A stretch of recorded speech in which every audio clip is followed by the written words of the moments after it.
If you saw my Green Lantern review, you probably saw the cliff note I left at the end of the review, saying that I would review the anime classic Akira. And I'm going to keep my promise, and here we go. Now, I want to make one point clear. I'm not just going to review newly released films from now on. Instead, I'm going to have no cutoff there. I'm going to review any film that I choose. And at one point or another, I'll let you guys put a few suggestions in the comments. So if you become a fan, I'll allow you to put as many suggestions in the comments to have for a film I might review in the future. But let's get started on Akira. My thoughts on Akira? A very advanced film.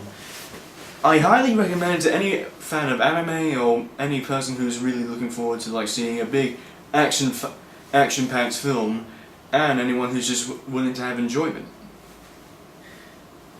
There's one thing I really have to say about Akira is I loved it so much. It's actually in my top 10 ranks of favorite films. Just want to say that's how much I really like the film. Another thing is because it's another one of those films that manages to balance the amount of how smart it can be with a really clever plot, and how it can lead, and it gives enough excuses for all the big set-piece action scenes that happen. So that's one of the things I really commend it for. Another thing I really commend it for is again its clever plot. Katsuhiro, the creator of the manga it was based off of, and the guy who was the same guy who directed the film, and I really highly commend it, and his name is Katsuhiro Otomo. He's probably a bit of a really famous manga writer, and he's made a few good movies, all animated, anime I mean, and I highly commend Katsuhiro Otomo, even though this is the only film I've really watched of him. But reading the actual comic that he's made, that's based off this film, Akira, I think he's a very advanced writer. He's way ahead of his time, and his writing skills need to be commended. One of the other things I really liked about Akira is a bit of a hard film for me to review because I'm not really a big fan of anime. I know because this is one of the only anime films I've really watched, and I already consider myself a bit of an anime fan. You can attack me as much as you want for saying that's not completely possible. I have my own opinions, and I have my reasons for saying why. My reasons? Pretty much, I've heard Akira is pretty much one of the top anime films, and that was made 20 years ago. And if I say so, then I'll say I am an anime fan. I really don't care what other trolls might say that. I've seen a few other anime films. Probably one of the other ones is the Osamu Tezuka film. Well, the film that was made out of an adaptation of one of Tezuma's works. He's dead, and he died 20 years ago, and the film was only a decade old. But anyway, another one of Katsuhiro Otomo's films is the Osamu Tezuka adaptation, Metropolis. But I won't review that film I found it to be an average film. Some people thought it was a good film, but my thoughts on Metropolis, it was an okay film, and it wasn't just my stuff. And that's the best you can get for Metropolis. I'll never review that film. The only thing I watched it was because Katsuhiro Otomo was the writer for it. But let's get that out of it. But let's just forget about all that.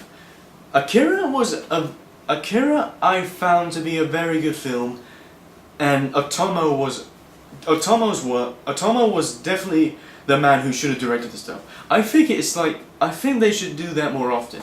If someone writes something and they want to adapt it, then if it's gonna be in their territory, I think it's a good idea if you actually leave the work to the writer, the actual creator, and have him be the director. And Otomo was a good example of that. I don't know if it's a good idea in the future, but I think it should be done a little more often.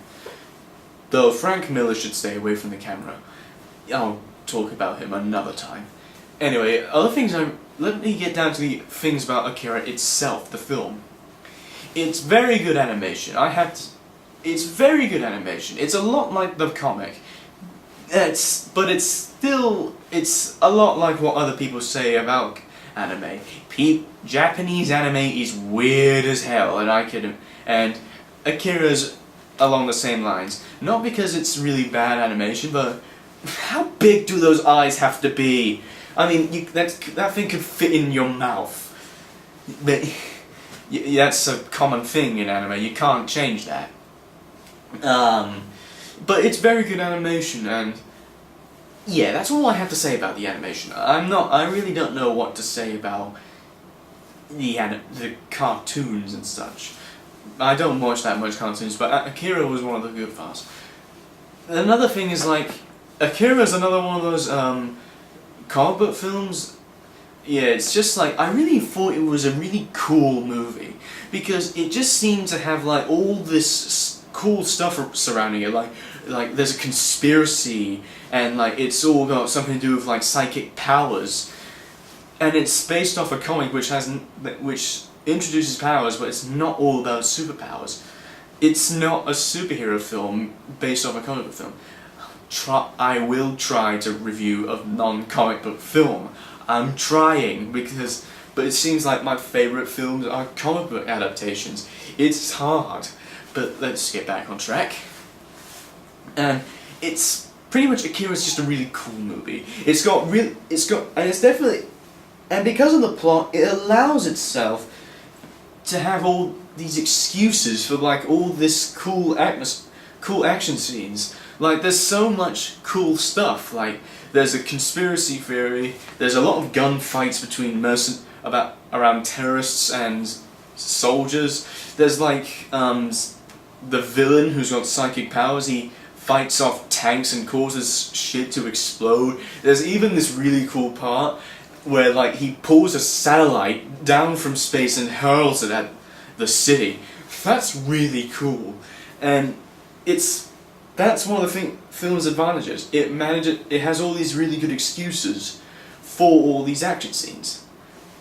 Next thing, the villain and the hero. The villain is called Tetsuo, and basically he's pretty much just like this teenager who was a biker. He was part of a biker gang, and he apparently is a bit of a weak-minded guy. He's a bit of a mental instability, and he's got a bit of anger issues. He unlocks these powers, and because apparently his own friends and the world around him seems to reject him and treats him like shit, these powers, and because of his mental instability, he uses these powers to his advantage, and these powers tend to grow on him. And he realizes that if he has all this power, he can use it to lash back at the world that apparently wouldn't accept him. And I guess that's actually a reasonable motivation for this character. And there's a consequence to his powers, because apparently they keep getting stronger, and sometimes they're too big for his body. And that's actually another good excuse. But Tomo's a smart writer. Why can't we have enough comic book writers like him? I don't see that many plot holes. He's because Otomo is like a really smart writer. But let's get back on track. The hero is on par with the villain, because the hero is another teenager who's the leader of the biker gang, and his name is Shotaro Kaneda. Make as much fun of his last name, I know, because everyone makes fun of Canada and his name rhymes, and it's also almost the same spell. But anyway, they have reasons for being enemies, because Kaneda was the leader of the biker gang, and they used to be close friends. But Kaneda also tends to push around Tetsuo, and they have enough reasons